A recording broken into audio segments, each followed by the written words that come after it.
नमस्कार विद्यार्थी मित्रांनो, अक्षय गोरे या यूट्यूब चॅनलवर सर्वांचं स्वागत आहे। टेटसाठी आपण जी प्रॅक्टिस सेटची सीरीज सुरू केलेली आहे त्यामध्ये मॅथ्स आणि रिझनिंगचे आपले एकूण 9 प्रॅक्टिस सेट पूर्ण झालेले आहेत।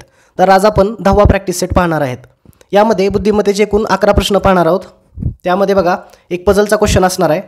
त्याच्यानंतर IBPS मध्ये एक वारंवार विचारला जाणारा एक टाइप आहे बघा, त्याच्यामध्ये काही शब्द दिलेले असतात किंवा काही संख्या दिलेल्या असतात, एक सेट दिलेला असतो त्यांचा आणि त्या सेटवर आधारित 5 प्रश्न विचारलेले असतात। तर तो पण प्रकार आज पाहू आणि त्यानंतर आपण एक सिलॉगिझमचा प्रश्न पाहणार आहोत। मागच्या सेटमध्ये तो प्रश्न घेतला होता मी, खूप जणांची उत्तर यायला लागली होती की याचं उत्तर आयदर ऑर हे येते आणि मी कम्युनिटी पोस्टमध्ये पण तो प्रश्न टाकला होता, त्याच्यात पण खूप जणांच्या कमेंट आल्या होत्या याचं उत्तर आयदर ऑर येते।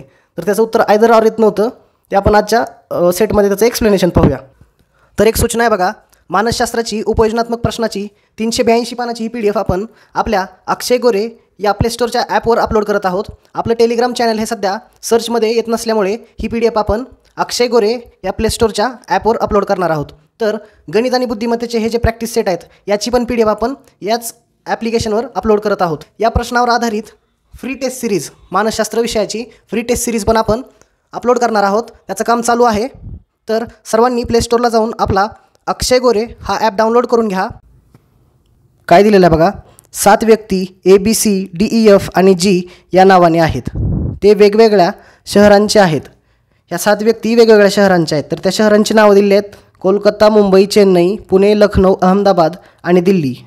हे 7 शहर आहेत आणि ह्या 7 व्यक्ती आहेत, परंतु त्याच क्रमाने असणे आवश्यक नाही, बरोबर। क्रम तोच आहे असं सांगितलेलं नाही, त्याच्यामुळे आपल्याला त्यांची पोझिशन फिक्स करावी लागेल। नंतर काय दिलेलं आहे, D हा पुण्याचा आहे इथपर्यंत बघा, परंतु त्याच क्रमाने असणे आवश्यक नाही इथपर्यंत सगळ्या सूचना दिलेल्या असतात प्रश्नाच्या, म्हणजे त्याच्यामध्ये किती व्यक्ती आहेत, त्याच्यानंतर अजून कुठली माहिती आहे ती दिलेली असते आणि त्याच्यानंतर इथून खरा आपला क्लू चालू होतो बघा। D हा पुण्याचा आहे, इथून क्लूची सुरुवात झालेली आहे। तर काय करू आपण, 7 व्यक्ती दिलेल्या आहेत त्याच्यामुळे कॉलम तयार करून घेऊ आपण। पझलमध्ये कधी पण पझल पाहिलं की मी सांगितलं होतं एक कॉलम तयार करून घ्यायचा। व्यक्ती किती दिलेले आहेत 7 आणि शहर पण 7 दिलेले आहेत। तर एक कॉलम तयार करून घेऊ ज्याच्यामध्ये आपण काय करतो, किमान 2 पॉसिबिलिटी 2 केसेस तयार होतात असं कन्सिडर करून कॉलम तयार करतो। तर आता कॉलम आखून घेऊ। हे बघा 1 2 3 4 5 6 आणि 7। आता आपण हे 7 कॉलम आखलेत बघा, 7 रो आखलेले आहेत, 7 ओळी आखलेल्या आहेत। 2 पॉसिबिलिटी कन्सिडर करायच्या, अजून एक रेष वडली, 2 केसेस तयार झाल्या। तर आता काय करू, इथं काय काय दिलं आहे बघा, 7 व्यक्ती दिलेल्या आहेत, A पासून G पर्यंत दिलेले आहेत त्यांची नावं, आणि दुसरं म्हणजे शहराची नावं पण दिलेली आहेत। तर आता सगळ्यात पहिला प्रश्न आपल्याला पडतो, ह्या बाजूला ही जी बाजू आहे इकडची बाजू, या बाजूला आपण व्यक्तीची नावं लिहित होतो। तर आता असा प्रश्न पडेल की तर व्यक्तीची नावं लिहायची का शहराची नावं लिहायची। तर बघा हा जो प्रश्न आहे या प्रश्नामध्ये आपल्याला 7 व्यक्तीची नावं दिली आहेत आणि त्याच्यानंतर 7 शहरांची नावं दिली आहेत। आपला क्लू काय म्हणतोय, D पुण्याचा आहे, त्याच्यानंतर A किंवा F कोलकात्याचा नाही, म्हणजे क्लूमध्ये माहिती कोणाची दिलेली आहे, व्यक्तींची दिलेली आहे, म्हणजे व्यक्तीची पोझिशन आपल्याला सेट करावी लागेल। त्याच्यामुळे काय करू आपण, शहरांची नावं जी आहेत ती या बाजूला लिहून घेऊ, इकडच्या बाजूला शहरांची नावं लिहून घेऊ। जर तुम्ही इथं व्यक्तींची नावं लिहिली, व्यक्तींची नावं जर लिहिली तरीही काय अडचण येणार नाही, पण मला जो आता सोपा पर्याय वाटतोय की इथं शहरांची नावं लिहून आपण सुरुवात करू शकतो। तर त्याच पर्यायानं आपण सुरुवात करू।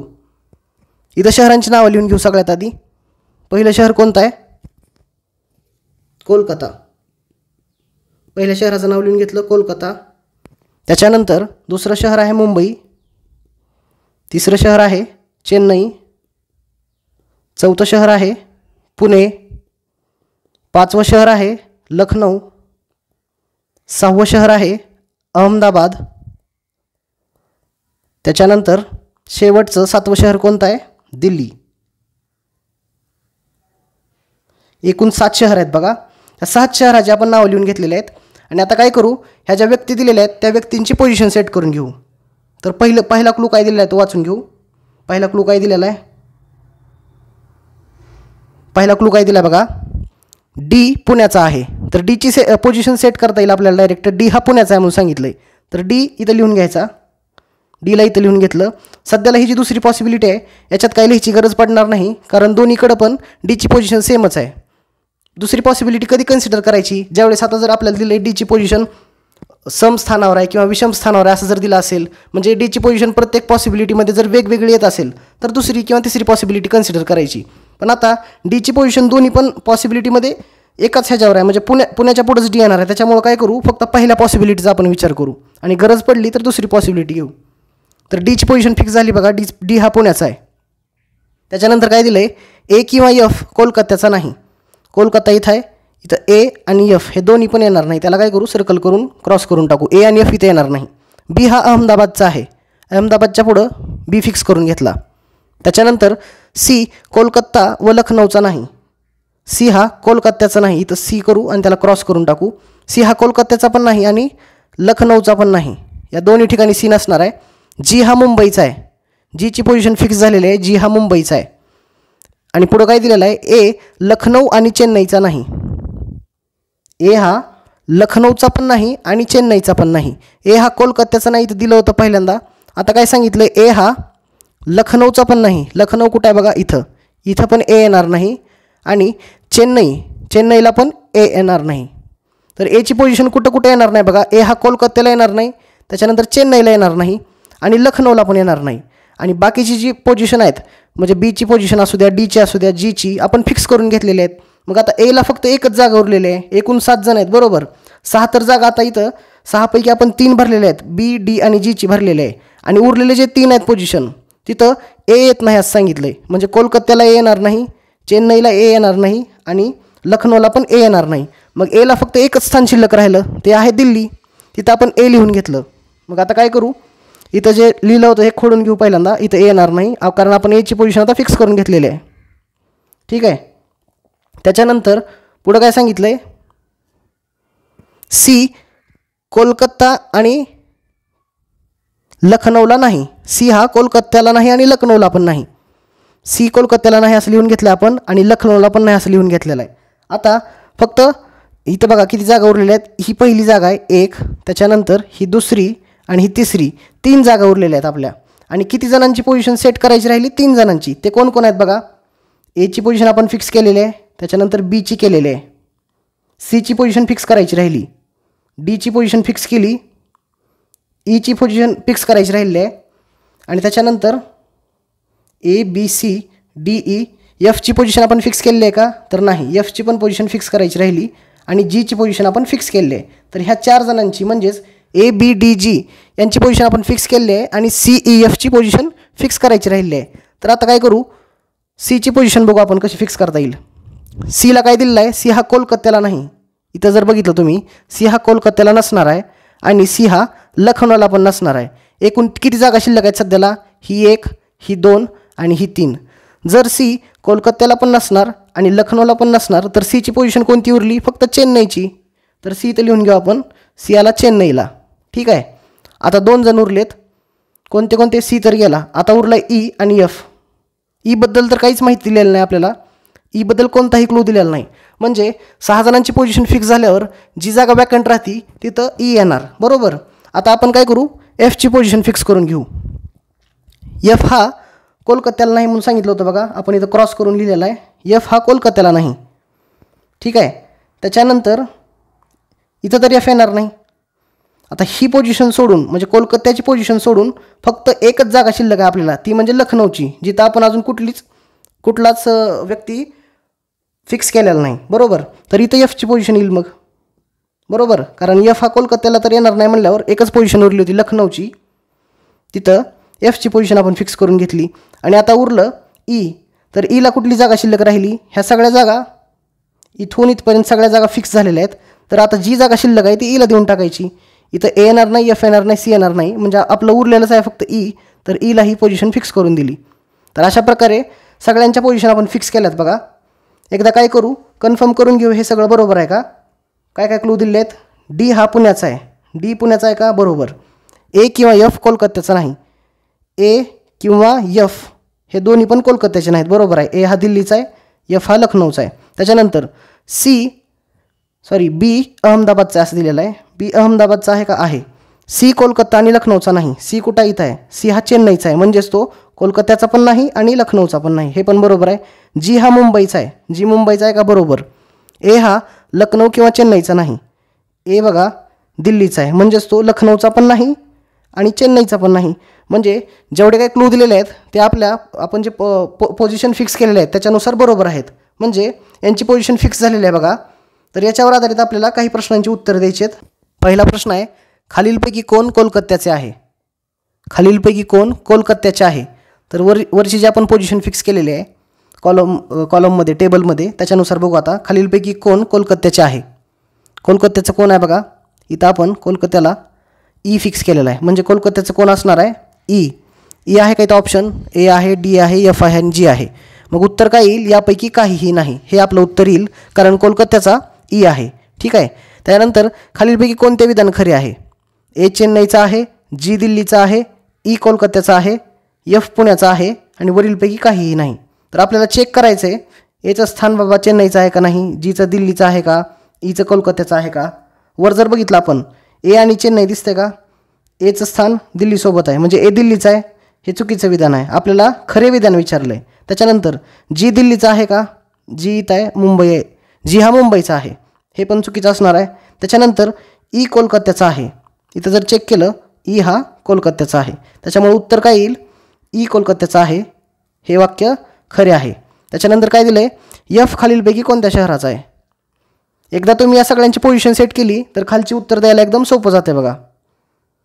एफ कोणत्या शहराचा आहे? एफ हा लखनौचा आहे, याचं उत्तर काय आलं? लखनौ. त्याच्यानंतर चौथा प्रश्न दिला आहे, खालीलपैकी कोणते संयोजन खरे आहे? संयोजनला इंग्लिशमध्ये कॉम्बिनेशन म्हणतात. खाली कॉम्बिनेशन दिलेत बघा, ए दिल्ली, बी पुणे, ई कोलकाता असे कॉम्बिनेशन दिलेले आहेत. तर त्यापैकी कोणतं बरोबर आहे म्हणाले? इथं बघा ए हा दिल्लीचा आहे का, चेक करू वर.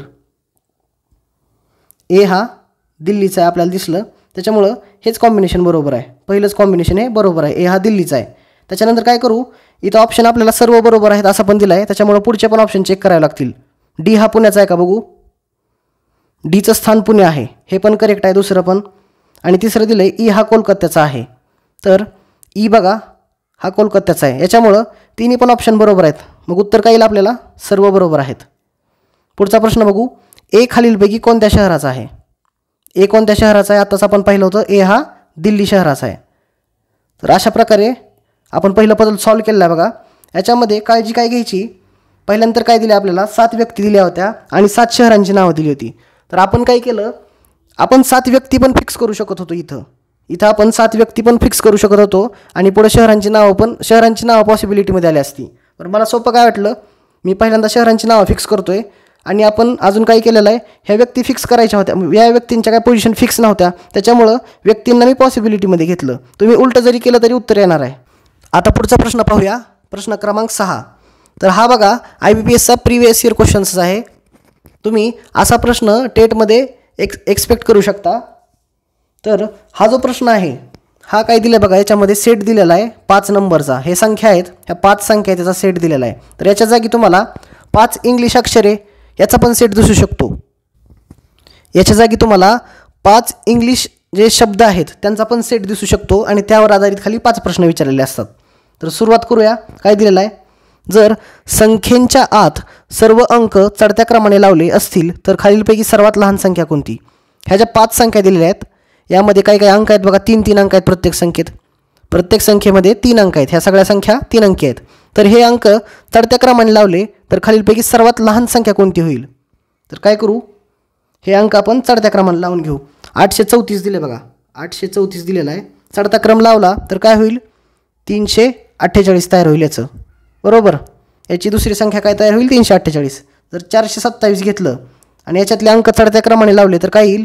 247 येईल. जर 563 घेतलं आणि चढत्या क्रमाने अंक लावले तर 3, 5, 6 356 येईल. त्याच्यानंतर 649 जर घेतलं आणि चढत्या क्रमाने अंक जर लावले तर 459 येईल. आणि 975 ही संख्या घेतली आणि चढत्या क्रमाने अंक लावले तर 579 येईल. तर आता काय विचारलं आहे, आता ही नवीन संख्या तयार झाल्यात, तर यापैकी सर्वात लहान संख्या कोणती असेल? आता सर्वात लहान संख्या कोणती दिसायली बघा इथं? 247. तो ऑप्शन दिसतोय का कुठं? नाही. म्हणजे काय विचारलेलं आहे, ही जी संख्या आहे ही कोणत्या संख्यापासून तयार झालेली आहे? 427 पासून, बरोबर. तर त्याच्यामुळं उत्तर काय येईल? 427. 427 पासून ही संख्या तयार झालेली आहे जी सर्वात लहान आहे. 247, त्याच्यामुळे उत्तर काय येईल 427. याचं उत्तर आलेलं आहे 427. पुढचा प्रश्न बघू. सोपा प्रकार आहे बघा, एकदम ऑब्झर्वेशन करावं लागतं तुम्हाला. याच्या जागी तुम्ही शब्द पण एक्सपेक्ट करू शकता, शब्द पण असू शकतात. इथं वेगवेगळे पाच प्रकारचे शब्द आहेत, मग त्या शब्दाची लेटरची काय अदलाबदल करायला लावतात. अशा प्रकारे प्रश्न तयार करू शकतात ते. पुढचा प्रश्न जर बघितला, जर सर्वात मोठ्या संख्येच्या पहिल्या अंकाला दुसऱ्या सर्वात मोठ्या संख्येच्या दुसऱ्या अंकाने भागितले तर त्याचा परिणाम काय होईल. काय म्हणले, जर सर्वात मोठ्या संख्येच्या पहिल्या अंकाला, सर्वात मोठी संख्या कोणती यातली 834, 427, 563, 649 आणि 975. सर्वात मोठी संख्या आहे 975, ती लिहून घेऊ. सर्वात मोठी संख्या 975. या सर्वात मोठ्या संख्येच्या पहिल्या अंकाला म्हणजे 9ला, पहिला अंक हा 9 आहे, 9ला जर दुसऱ्या काय म्हणले, दुसऱ्या सर्वात मोठ्या संख्येच्या दुसऱ्या अंकाने 975 नंतर दुसरी संख्या कोणती आहे जी मोठी आहे, कोणती आहे बघा, 834 आहे. 834 ही 2 नंबरची मोठी संख्या आहे 975 नंतर 834. तर ह्या संख्येच्या दुसऱ्या अंकाने भागले म्हणजे 3 काय करायचं आहे, 9ला 3 भागायचं आहे. तर उत्तर काय येईल, परिणाम काय येईल असं विचारलं तर उत्तर किती आलं आपलं 3. हेच उत्तर असणार आहे. पुढचा प्रश्न बघू. जर प्रत्येक संख्येच्या सम अंकातून 2 वजा केला आणि प्रत्येक संख्येच्या विषम अंकातून 1 वजा केला तर त्यापैकी कोणती संख्या सर्वात लहान असेल. काय करायचं आहे, ह्या ज्या संख्या आहेत त्या 3 अंकी संख्या आहेत बघा, प्रत्येक संख्येमध्ये 3 अंक आहेत. तर काय करायचं आहे, ही जी संख्या आहे याच्यामध्ये काही सम संख्या आहेत, काही विषम संख्या आहेत, काही सम अंक आहेत, काही विषम अंक आहेत, बरोबर. तर काय करायचं बघा, 8मधून आपल्याला सम अंकातून 2 वजा करायचे म्हणजे 8मधून 2 वजा करावं लागेल, 4मधून 2 वजा करावं लागेल. आणि विषम अंक म्हणजे इथं 3 आहे, या 3मधून 1 वजा करायचं आहे. तर असं केलं आपण तर त्यापैकी कोणती संख्या सर्वात लहान संख्या असेल असं म्हणलं आहे. तर या 5 संख्येपैकी सगळ्यात लहान संख्या कोणती तयार होईल. तर काय करायचं बघा, आपण फक्त काय करायचं, हा जो शतक स्थानचा अंक आहे हा एकक झाला, हा दशक आणि हा शतक अंक, म्हणजे अंकाची सुरुवात ज्या अंकाने होईल त्या अंकाचं जर आपण ऑब्झर्वेशन केलं, इथं 8 आहे, इथं 4 आहे, इथं 5, इथं 6 आणि इथं 9. आता प्रत्येक 5 संख्या लिहून वजाबाकी करत बसायची का, तर नाही. इथलं इथं तुम्हाला ऑब्झर्वेशन करावं लागेल. हा जो पहिला अंक आहे प्रत्येक ठिकाणी हा अंक बघायचा, सम जो अंक आहे सम अंकातून 2 वजा करायचं आहे आणि विषम अंक असेल तर 1 वजा करायचं आहे. जर 8मधून, आता 8 हा सम अंक आहे, 8मधून जर 2 वजा केलं तर 6 येईल बघा, म्हणजे ह्या संख्येची सुरुवात 6 असणार आहे. 634 पुढं काही तयार होऊ आपल्याला देणं घेणं नाही. तर आता काय करायचं, पुढचा अंक बघू. 4 ही समसंख्या आहे, 4मधून 2 वजा केली तर 2 सुरुवात होईल म्हणजे 200 काहीतरी येईल पुढं. त्याच्यानंतर 5 ही विषम संख्या आहे म्हणून काय करायचं, 1 वजा करायचं विषममधून, इथं 4 येईल म्हणजे 400 काहीतरी येईल, बरोबर. त्याच्यानंतर 6 समसंख्या याच्यातून 2 वजा केलं तर 4 आलं आणि 9 विषम संख्या याच्यातून 1 वजा करावं लागेल, इथं 8 आलं. म्हणजे ही संख्या 600 काहीतरी असेल, ही 200 काहीतरी असेल, ही 400 पुढं काहीतरी असणार आहे. आता इथंच जर तुम्ही नीट ऑब्झर्वेशन केलं तर कळेल सर्वात लहान संख्या कोणती असेल. सर्वात लहान संख्या कोणती दिसायली तुम्हाला, ही संख्या जी आहे 2 पासून तयार होणारी, ही जी संख्या आहे ही संख्या 2 पासून तयार होईल म्हणजे 200 किती तर असणार आहे, बरोबर. तर हीच संख्या सगळ्यात लहान आहे म्हणजे ती कशापासून बनलेली आहे, 427. याच्यामुळे उत्तर काय येईल 427. पूर्ण वजाबाकी करायची नाही, बरोबर. 834 लिहिले, त्याच्यातून काय केलं तुम्ही, 8मधून 2 वजा केलं, 3मधून 1 वजा केलं, 4मधून 2 वजा केलं, अशी पूर्ण वजाबाकी करत बसायची नाही. साधं ऑब्झर्वेशन करायचं, त्याच्यावरून आपल्याला कळालं ही जी संख्या आहे ही संख्या सगळ्यात लहान असणार आहे आणि ही संख्या कशापासून बनलेली आहे तर 427 पासून, म्हणून आपलं उत्तर काय येईल 427. पुढचा प्रश्न बघू. काय दिलंय, सर्वात मोठ्या संख्येच्या तिसऱ्या अंकाची आणि सर्वात लहान संख्येच्या दुसऱ्या अंकाची बेरीज किती. सोपे प्रश्न आहेत बघा, फक्त तुमचं ऑब्झर्वेशन चांगलं असलं पाहिजे. आता बघू, सर्वात मोठी संख्या कोणती आहे बघा, सर्वात मोठ्या संख्येचा तिसरा अंक म्हणले. यातली या 5 संख्येतली सर्वात मोठी संख्या कोणती आहे, 975. 975 ही सगळ्यात मोठी संख्या आहे. या सर्वात मोठ्या संख्येच्या तिसऱ्या अंकाची, हा तिसरा अंक आहे 5, आणि सर्वात लहान संख्या कोणती आहे बघा, सर्वात लहान संख्या आहे 427. 427चा दुसरा अंक म्हणजे 2. 5 आणि 2ची जर बेरीज केली तर उत्तर किती येईल 7. ऑप्शन पहिला. एकदम सोपा आहे बघा. असाच एक प्रकार तुम्ही टेटच्या एक्झाममध्ये एक्सपेक्ट करू शकता. याच्या जागी काय असू शकतं जास्तीत जास्त, इथं जर आपल्याला संख्या दिल्यात तर इथं 5 शब्द असू शकतात, 5 शब्द असू शकतात आणि त्या शब्दांमध्ये जे लेटर असतात, जे अक्षर असतात त्यांची अदलाबदल करून तुम्हाला प्रश्न विचारले जातील. ठीक आहे. शेवटचा प्रश्न बघू. जर दुसऱ्या सर्वात मोठ्या संख्येच्या पहिल्या अंकाला सर्वात लहान संख्येच्या पहिल्या अंकाने भागले तर त्याचा परिणाम काय होईल? दुसरी सर्वात मोठी संख्या कोणती आहे बघा. 975 ही पहिली सर्वात मोठी संख्या आहे आणि 834 ही दुसरी सर्वात मोठी संख्या आहे. ती लिहून घेतली 834. ह्या दुसऱ्या सर्वात मोठ्या संख्येच्या पहिल्या अंकाला म्हणजे 8ला सर्वात लहान संख्येच्या पहिल्या अंकाने भागले. सर्वात लहान संख्या कोणती आहे इथली? 427. त्यातला पहिला अंक आहे 4. 427 त्यातला पहिला अंक आहे 4. 4ने जर भागले तर त्याचा परिणाम काय होईल? भागाकार काय येईल? 2. उत्तर आलं बघा. तर आजचा शेवटचा प्रश्न पाहू बघा. हा प्रश्न आपण मागच्या व्हिडिओमध्ये पण इन्क्लूड केला होता. खूप लोकांना वाटत होतं इथं आयदर ऑरची कंडिशन तयार होती, कारण पहिला निष्कर्ष निगेटिव्ह होता आणि दुसरा पॉझिटिव्ह होता. आणि खूप लोकांचा हा संभ्रम असतो, एक पॉझिटिव्ह आणि एक निगेटिव्ह असेल तर 100% आयदर ऑरची केस तयार होते. तर तेच बघू बघा. आता एक्सप्लेनेशन बघू. पहिलं स्टेटमेंट काय दिलेलं आहे आपल्याला? पहिलं स्टेटमेंट दिले सम बुक्स आर पेन. तर आपण काय शिकलो होतो? सम ए आर बीची डायग्राम कशी काढायची? ए काढला, त्याच्यानंतर बी काढला. याला जर पहिल्याला आपण नाव दिलं, पहिल्याला नाव देऊ, एक मिनिट, पहिल्याला नाव दिलं बघा बुक्स. हे झाले बुक्स आणि हा झाला पेन. ठीक आहे. त्याच्यानंतर सम बुक्स आर पेन आणि सम पेन्स आर पेन्सिल म्हणलं आहे. सम पेन्स आर पेन्सिल म्हणजे पेन आणि पेन्सिलमध्ये रिलेशन काढायचं आहे. परत इथं एक इंटरसेक्शन करणारा छेदणारा सर्कल काढू आपण आणि याला काय नाव देऊन टाकू आता? याचं नाव असणार पेन्सिल. याचं नाव दिलं पेन्सिल. ठीक आहे. आणि कन्क्लुजन काय दिलेलं आहे आता? कन्क्लुजन पहिलं दिलं होतं. पहिलं कन्क्लुजन आहे नो बुक इज पेन्सिल आणि दुसरं आहे ऑल पेन्सिल आर बुक. म्हणजे दोन्ही कन्क्लुजन जे आहेत ते बुक आणि पेन्सिलमध्ये आहेत. तर खूप लोकांच्या कमेंट यायला लागल्या होत्या की याचं उत्तर आयदर ऑर येईल, either 1 is correct or 2 is correct असं येईल, आयदर ऑर कंडिशन येईल असं वाटत होतं. तर आपण आता बघू नेमकं याचं उत्तर कसं निघतंय. पहिलं कन्क्लुजन काय दिलेलं आहे? पहिलं कन्क्लुजन आहे नो बुक इज पेन्सिल. इथं सगळ्यात आधी काय करायचं? वेन डायग्राममध्ये पाहायचं बुक कुठं आहे? इथं दिलेलं आहे आणि पेन्सिल इथं आहे. तर वेन डायग्राममध्ये आपल्याला दिसतंय का? वेन डायग्राममध्ये बुक आणि पेन्सिल या दोघांमध्ये काही रिलेशन दिसायला का तुम्हाला? बुक आणि पेन्सिलमध्ये डायरेक्ट रिलेशन काहीच नाही. त्याच्यामुळं मी एक पहिला नियम सांगितला होता तुम्हाला सिलॉगिझमचा. जर वेन डायग्राममध्ये आपल्याला असं दिसत असेल 2 एलिमेंटमध्ये काहीच रिलेशन नाही तर त्यांच्यातले सर्व डेफिनेट